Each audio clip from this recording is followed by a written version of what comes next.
Estamos de volta com o debate sobre insegurança jurídica, que entra agora no seu terceiro e último bloco.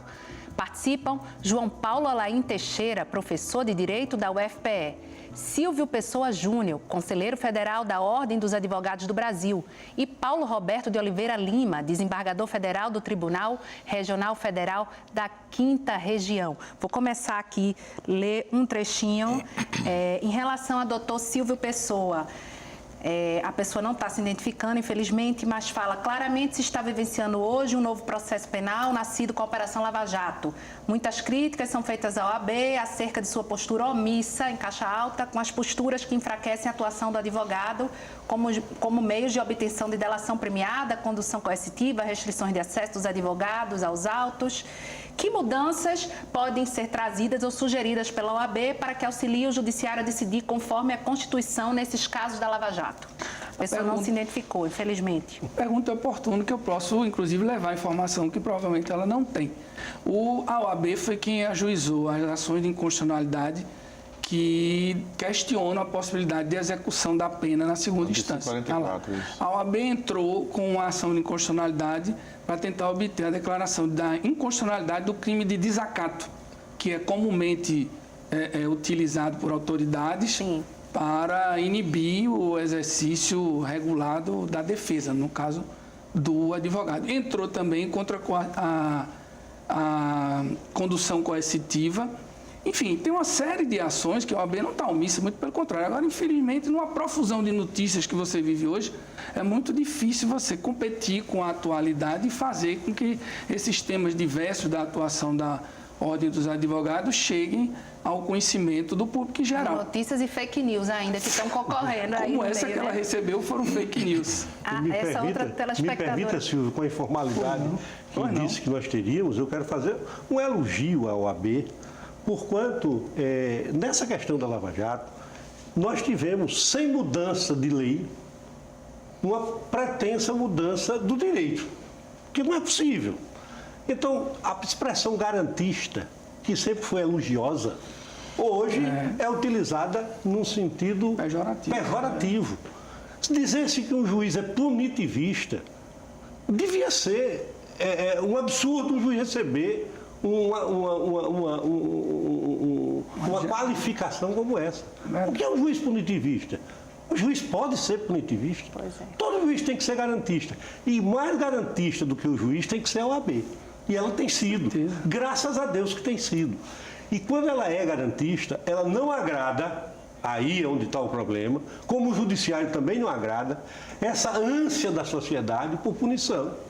Eu vi um dia desse, um jornalista analisando os julgamentos do meu tribunal, dizendo, olha, de 100 processos crimes, houve condenação em 3, só fizeram justiça em 3. Eu digo que os 97 absolvidos, não houve justiça? Será que a grande justiça não seria absolver aqueles que mereciam ser absolvidos? Só se faz justiça quando condena? A sociedade pensa assim, até ela ser atingida por essa mão armada do Estado. Aí ela vai querer uma OAB ao lado dela, ela vai querer um juiz garantista, ela vai querer que o direito seja aplicado como ele está dentro da moldura. É preciso ver isso também. Tem uma outra telespectadora aqui que também... essa aqui, Andréa Carla Domingos, que quer parabenizar o trabalho do juiz Sérgio Moro. O Poder Judiciário precisa de pessoas com esse compromisso. É outra opinião. Essa é Antônio Melo de Carpina. Como pensar num poder judiciário democrático quando a ministra Rosa Weber voltou o habeas corpus de Lula e ela diz que é contra a prisão de Lula, pois fere a Constituição, pois ele só poderia ser preso após julgado todos os recursos.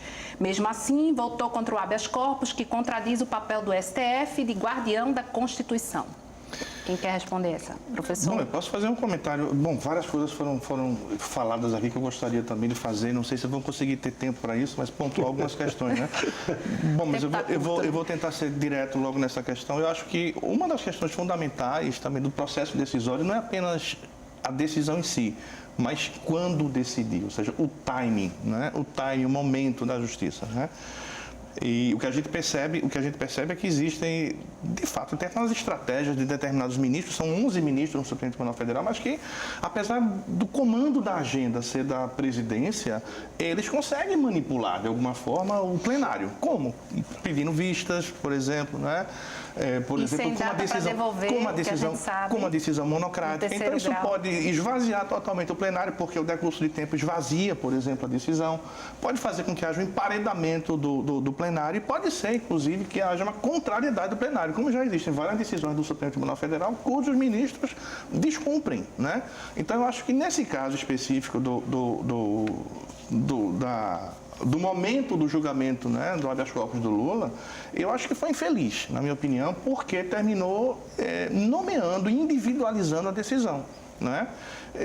Existem duas ADCs aqui, o próprio Silvio lembrou, a ADC 43 e a ADC 44, ação declaratória de constitucionalidade, né? A 43 ela foi apresentada pelo Partido Ecológico Nacional, PEN, a segunda pela OAB, né? Exatamente. A 44. E elas, ao contrário do habeas corpus, que tem efeito, enfim, direcionado única e exclusivamente para aquela pessoa que pede, ao contrário do que acontece com o habeas corpus, as ADCs têm efeito erga omnes, ou seja, valem para todos. Né? Então, uma decisão em ADC faria com que, por exemplo, muito bem, se é então para o cumprimento antecipado, né, da pena, né, então vale para todo mundo. Sim. Se não é, então vale também para todo mundo. Então, tiraria esse elemento personalizado que ficou gerando a sensação mesmo de que há uma atuação, né, seletiva, enfim, política por parte do judiciário. Então, eu acho que foi infeliz o momento, né, do julgamento exatamente por esse motivo, né? Agora, fala de um outro ponto. Semana passada mesmo, para decidir se haveria prazo de prescrição para o ressarcimento de dinheiro público desviado por improbidade administrativa. 2 ministros pediram para ajustar seus votos, não é? E aí o placar mudou, deu uma reviravolta, o que tinha sido decidido foi, depois dessa mudança, decidido ao contrário. Isso é salutar, isso faz parte do processo... Isso é insegurança jurídica? Não é insegurança jurídica, isso faz parte do processo. Né? O colegiado, ele se compõe de várias pessoas, cada um com sua história, cada um dá o seu voto, e é preciso que eu tenha o poder de convencimento do meu colega. Exato. O bom juiz é aquele que, se notar que os seus fundamentos são inferiores ao do outro, adere ao voto do outro. Eu sempre digo que o problema é qual foi a motivação que levou à mudança. Mas ali, naquele caso, ao final do julgamento, o que o Supremo disse foi o que vem dizendo nos últimos 100 anos. Não mudou nada. Que há uma imprescritibilidade quando se tratar de dano ao erário em ação de improbidade e que cometido com dolo. Que nos outros casos a prescrição não mudou nada. Nós aplicamos essa mesma solução em todos os processos que temos. Muitas vezes, num tribunal que tem 15, depois de 14 votarem em determinado sentido, o último vota no sentido diferente e os 14 mudam. Eu acho que isso é absolutamente normal. Se não fosse para isso, não tinha um colegiado. Eu acho que foi o que a telespectadora quis falar aqui de Rosa Weber, né? Que ela tinha essa característica, exatamente. O da Rosa Weber foi um pouco diferente, porque ela disse que continuava a entender de uma maneira, mas em função da colegialidade, ela ia votar no outro sentido. Ela não disse que se convenceu de que o ponto de vista dela estaria errado. É o que houve de particular ali. Não estou dizendo, não fazendo nem crítica nem elogio.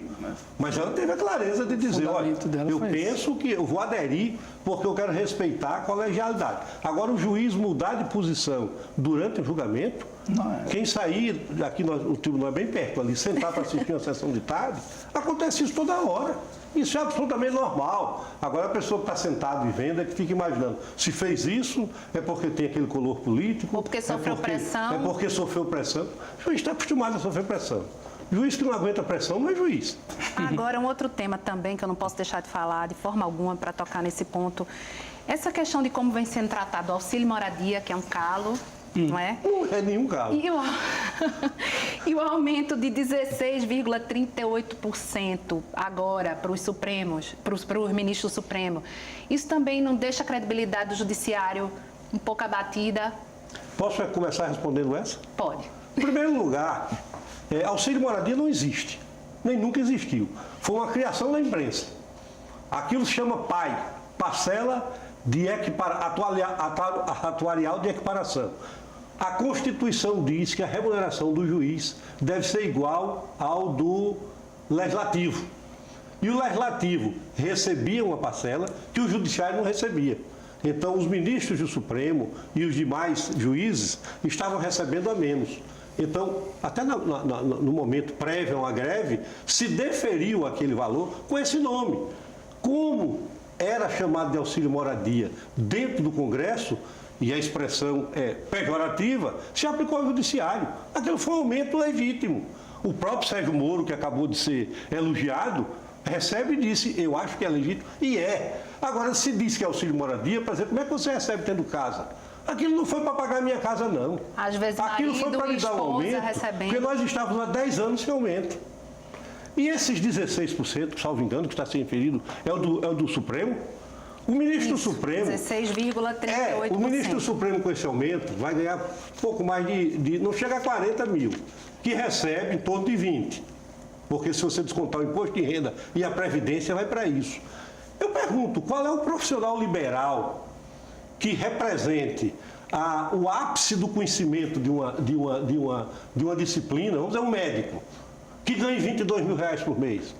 Digamos, o melhor médico de Recife ganha isso, o melhor jogador de futebol ganha isso. Então, como é que eu digo que o Supremo ganha mais?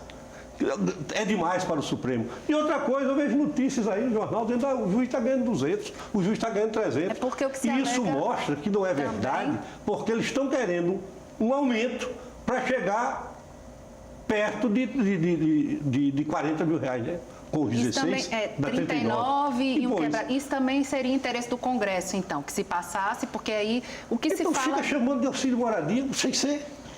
O que se fala é que isso vai elevar os gastos de uma maneira geral, porque vai ter um efeito cascata que aí vai para todo o funcionalismo público. Eu pessoalmente, sem entrar na questão do mérito, da denominação, né, da rubrica que eventualmente tenha, a questão é que me parece que o país está numa situação de crise e o que se pede é austeridade para todo mundo, né? Então, o valor me parece...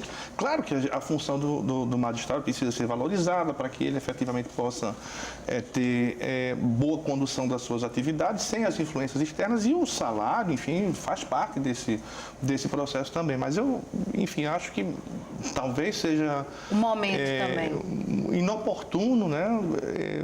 Aparecendo na imprensa, por exemplo, esses aumentos, quando a gente ouve todo dia corte na saúde, corte na educação, corte ali, corte aqui, austeridade, enfim, o país está quebrado, mas enfim, é uma questão da condução política que escapa, de fato, né? Há quanto tempo o ministro do Supremo ganha 33? Quando o colégio era mais barato, quando a gasolina era mais barata, quando o transporte era mais barato, quando a saúde era mais barata, nós deveríamos ter boa remuneração para todo mundo, eu acho que devia. Mas acho que não está havendo abuso em se pretender repor uma variação salarial que, para menos, foi muito além de 16. Agora, infelizmente, a gente tem só 3 minutos para terminar o programa. Se cada um pudesse fazer as considerações finais aqui sobre o tema...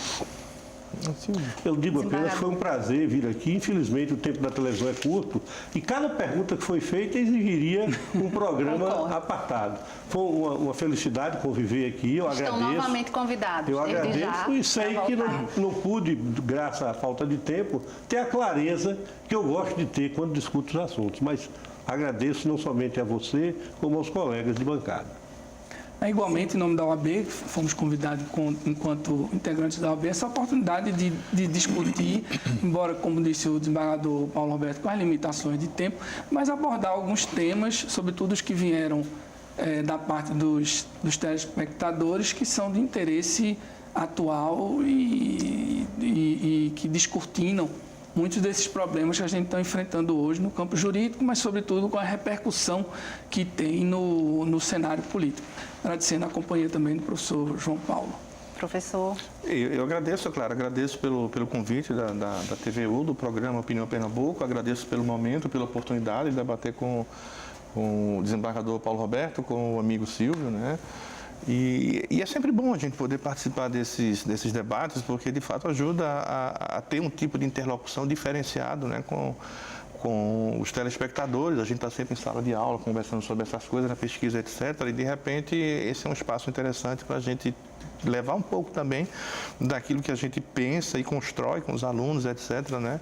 É um tema polêmico que não iria se esgotar. E né? esse é um tema que é impossível dar conta em um espaço de 1 hora, que a gente parece que está conversando aqui há 5 minutos apenas. Né? Verdade, verdade. Tantas questões que se entrelaçam e que, e que merecem uma reflexão mais detida. Mas, enfim, é isso. Obrigado. A gente pede desculpa porque a gente não conseguiu aqui ler todas as perguntas no WhatsApp. E a gente agradece a participação de vocês. Para você que está em casa, muito obrigada pela sua audiência e até o nosso próximo encontro.